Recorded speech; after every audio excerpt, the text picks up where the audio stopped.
Muling nagbigay ng update si Dr. Willie Ong hinggil sa kasalukuyan niyang kalagayan sa pakikipaglaban sa sakit na cancer. Ngayong araw ng Huwebes, September 19, ibinahagi ni Doc Willie ang kanyang larawan kung saan makikita na numipis na ang kanyang buhok dulot na rin ng chemotherapy na kanyang pinagdadaanan. Kalakip nito ang isang mensahe para sa mga kabataan at mga magulang na may kinalaman sa mental health issue. Message to the youth and parents, from Doc Willie Ong 9/19/24.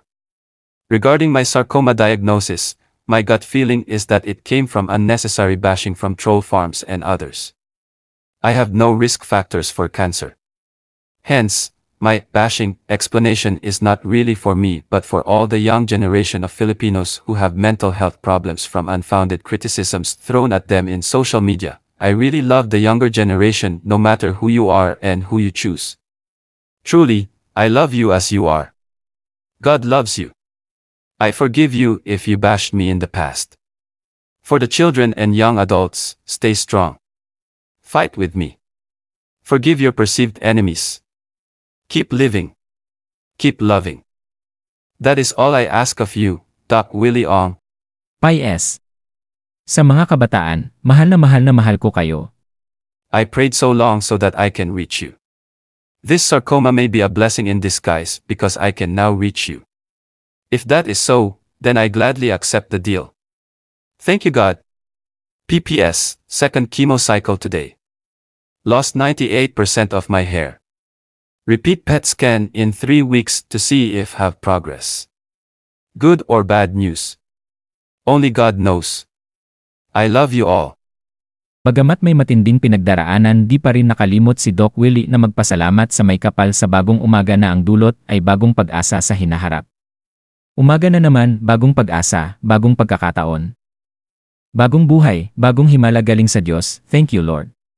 Dagdag pa ni Doc Willie na mas mabuti na ang pakiramdam niya ngayon, gayunman sa ilalim pa rin siya sa mga chemotherapy na bahagi ng kanyang medical treatment.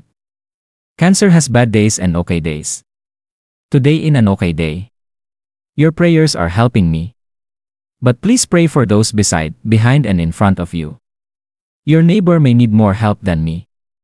Mas kawawa sila. Help the less fortunate in a small way and that will make me so happy. Doc Willie Ong, pagtatapos ng doktor ng bayan.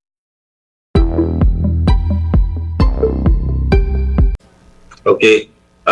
Ayon ho sa video niya ni Dr. Willie Ong na napanood ko almost yung una at saka yung pangalawa, pinahintulutan niya ang mga tao, let's say mga health advocates na i-explain ito. Kaya nandito tayo in order to explain it. Ang sarcoma is a rare cancer ng muscle na tumutubo yan ng minsan hindi mo nalalaman. Kasi dun sa explanation niya, tumubo kasi siya sa likod ng puso at sa likod ng puso at sa harap ng gulugod. So, and that is medyo deceptive. Lalo na yung spine natin, yung gulugod natin, ito ho 7 home vertebra to. Yung susunod do, yung thoracic po na gulugod, hanggang 12 vertebra ho yan. At to yung lumbar 5. Doon ho daw tapat ng T10 or almost katapat ng pusod lumaki. So, lumaki yan na hindi niya namamalayan kasi nag-accommodate po yung puso. So, ang nangyari, naipit din ho, katabi kasi ng puso, yung esophagus, yun ho yung mula sa mouth, ito ho yung tube na dinadaanan ng pagkain. Naipit din ho yung kanang bahagi ng puso, yung right atrium. Kaya po, yung pagpasok ng dugo sa puso, at to yung ugat na nanggagaling sa baba, ang biggest vein, ang vein ho kasi yun ang nagbabalit ng dugo. Naipit din po yun, kaya minanas po siya. So, lumaki yun nang hindi namamalayan, maabot ho ng 16 by 10 by 12. So, almost kasi laki po ng melon, ang yun. Oh my gosh. Oo, almost ganun ho ang size yan 16 centimeters. Na tama po siya na maaring inoperable ngayon. Kaya anong nangyari, I think nasa Singapore siya base doon sa video niya at sa litratong nakita natin kasama si former mayor Isko Moreno na nasa Singapore siya. So nangyari, ang kanyang cancer therapy ay malalakas po yung doxorubicin at cisplatin na sinabi niya. So ang tendency nun, mapapatay mo din yung ibang cells na healthy. So ibig sabihin ng neutropenia ay yung white count, yun ang soldiers of the body. Let's say ang number niyan 5 to 10,000 ang normal, o 5 to 10,000. Pag sinabi neutropenic, mababa. So mga 2,000. Kanya daw almost zero So hindi ko maisip na bababa nun. Ang nakikita ko lang yung mga less than 1,000 or 800, 500. Ito daw umabot ng ganon. Kasi maaaring mahina na resistensya niya, but kailangan kasi siyang pagalingin at i-shrink kagad yung cancer niya. Nag-chemotherapy siya ng matatapang na gamot. And then eventually siguro, i-radiation siya para lumiit yung yun, para hindi maapektuhan yung other organs na naiipit. So, yun po ang sarcoma. Ngayon, ang question, ba't siya nagka-sarcoma? Ako, I have experience sa cancer kasi mami ko kinamatay breast cancer, daddy ko liver cancer. Ang unang tanong, ang sabi niya, stress daw ang nag-cause sa kanya.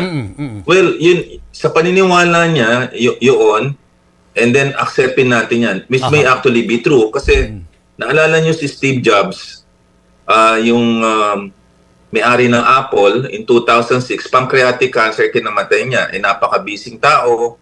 Si Dr. Ong, busy tao dahil 17 million ng followers. So people would respond to stress in a different way.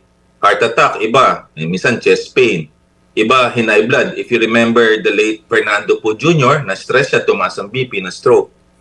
Ang ibang tao ay, ito, presentation ay cancer. Pero usually, may genetic predisposition po yon. Like sa mother ko, nagka-breast cancer siya kasi ang dalawa niyang kapatid, meron din. And then, one of my sisters may breast cancer. So, namamana yan. And cancer is very strong in the family. So, genetic ang una mong iisipin dyan. Pangalawa, hindi naman siya naninigarilyo, hindi siya umiinom.